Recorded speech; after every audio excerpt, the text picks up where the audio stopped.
Hello guys, welcome back to another video. This video is part of the Kaspa Christmas giveaway series where we'll be giving away Kaspa coin in each video. So this is about educating more people about Kaspa coin and also giving back to you guys.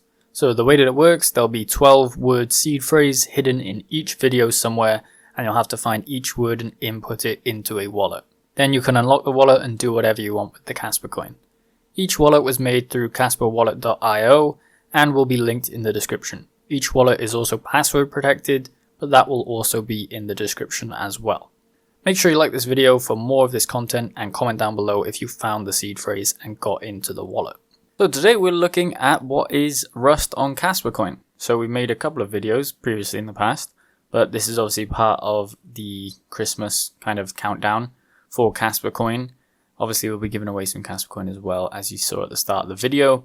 But today we're just kind of going through what it is, just to explain it to you guys that don't actually know what Rust is on Rewrite and get into some of the history behind it. So starting in July, remember this is in 2022, the Kaspa development team has undertaken an effort to rewrite Kaspad in Rust.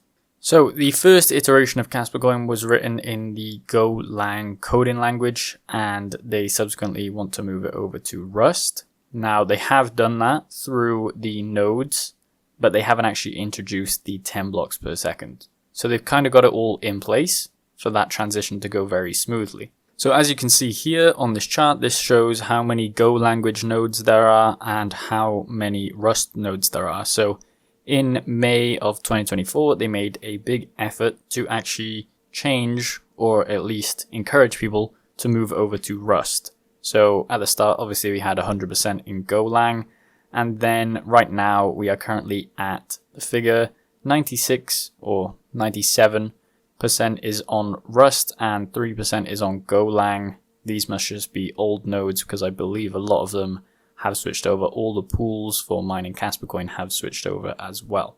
So that's kind of already been migrated over for the actual transition to happen into 10 blocks per second. So as it says here, this code-based rewrite will allow Kaspa to be a space code system and reach maximal blocks per second and transactions per second through a high-performance, well-designed implementation. The Rust rewrite will take approximately 4 to 6 months to be completed and is fully funded by the donations. So it does say 4 to 6 months, however this has been prolonged quite a lot just because of a lot of testing that had to go on the network and other things that have got in the way before that. So in order to reach the physical throughput limits and higher block rates, they believe that Kaspa needs to be rewritten in a performance-oriented programming language, and this is obviously the Rust programming language. So now that they have proven a stable and working real-world and world-scale network, so the previous Kaspa coin version that we're kind of seeing like technically right now with 1 blocks per second, so they've already proven that as a real-world model. They're going to rewrite it into Rust, which has already happened, as I said. Now, the main advantages or main goals of the rewrite was to have higher efficiency and a tighter performance. So Rust has the right balance for writing a system like Kaspad and low-level memory management on one hand and high expressiveness on the other hand, not to mention the large and mature crypto Rust ecosystem. So a lot of people have been building with Rust previously, and that wealth of knowledge can be transferred into Kaspa coin. I also want to note the low level memory management. So with nodes, even if you're running at 10 blocks per second, it's going to require substantially more hardware.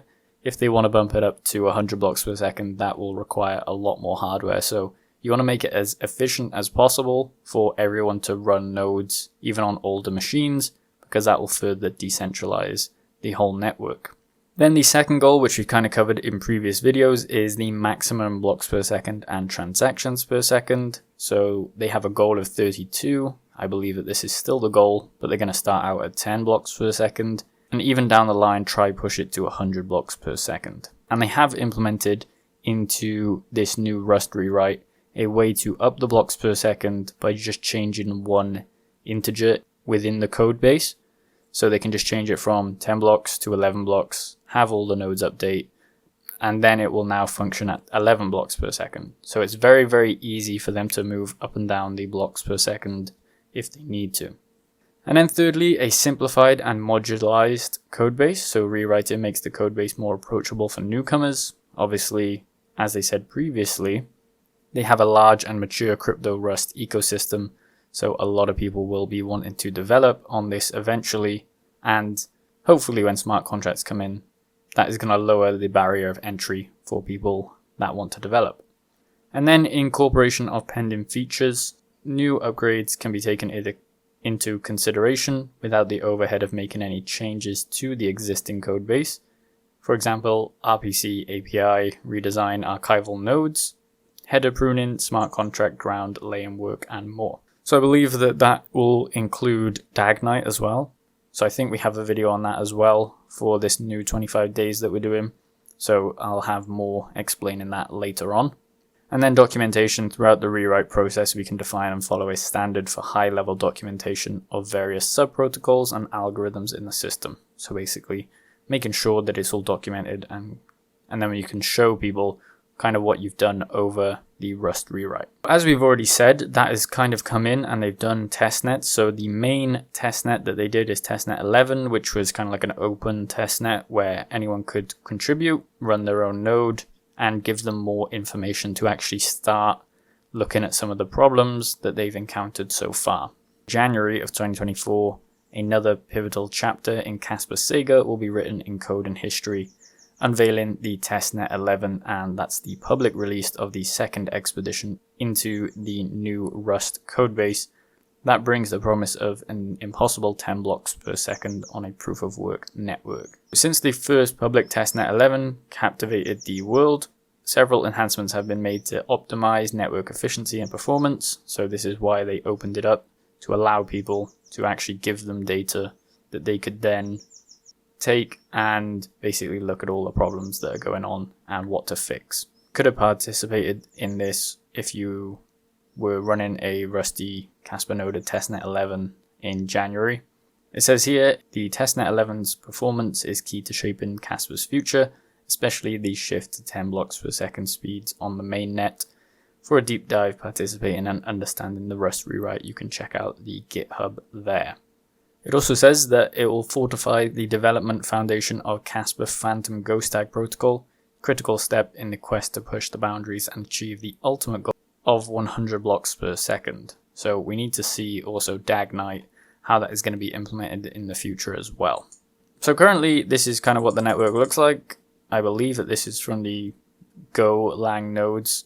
They do have a graph inspector for the Rusty nodes, but I couldn't find it at this moment in time. But you can see this is 1 blocks per second, so it's not moving like super quick when you compare it to the 10 blocks per second that you'd be seeing. But remember, it is the same block time, so all you'd see would be more blocks every second. That basically means instead of having 1 here or 1 here, you could have like 3 in a row, and then it'd be 5 in a row, and hopefully you have 10 in a row and above, and it will all equal out to 10 blocks per second. So that's a quick overview of what the Rust rewrite is and what it's going to be. So they have a timeline right now. Currently, that is going to be done, probably moved over to 10 blocks per second in around March of 2025. So keep a lookout for that. If we go to developments here, you can see that there still needs to be integration, upgrade consensus to follow the DAGnight protocol. So this needs to come in after, I believe, the Rust rewrite comes in for 10 blocks per second. Then they'll implement this. And then the next thing past that would be the hard fork. So this is what they're calling it, the crescendo hard fork to 10 blocks per second. This is probably going to be the biggest thing in cryptocurrency history in recent time, at least, to actually bring it over to 10 blocks per second on a proof of work cryptocurrency, just because we haven't seen any proof of work cryptocurrencies even remotely come close to that. Obviously, you can do it with proof of stake, but there are some downsides to staking rather than mining. Just to reiterate, launch and stabilize, they've already done that. Identify the bottlenecks, that was in testnet 11. And then they're going to do improvements in October, November, and then enhance user experience November to December. Additional features will be added December to January. And then this is probably going to be January to February. Hard fork version will be February to March. And then hopefully this happens within March, and by the end of March we have a mainnet development at 10 blocks per second. So keep an eye out for that. If you have any questions on what Rust is, or anything that I haven't answered in this video, please leave a comment below. Make sure you like the video and subscribe for more content like this.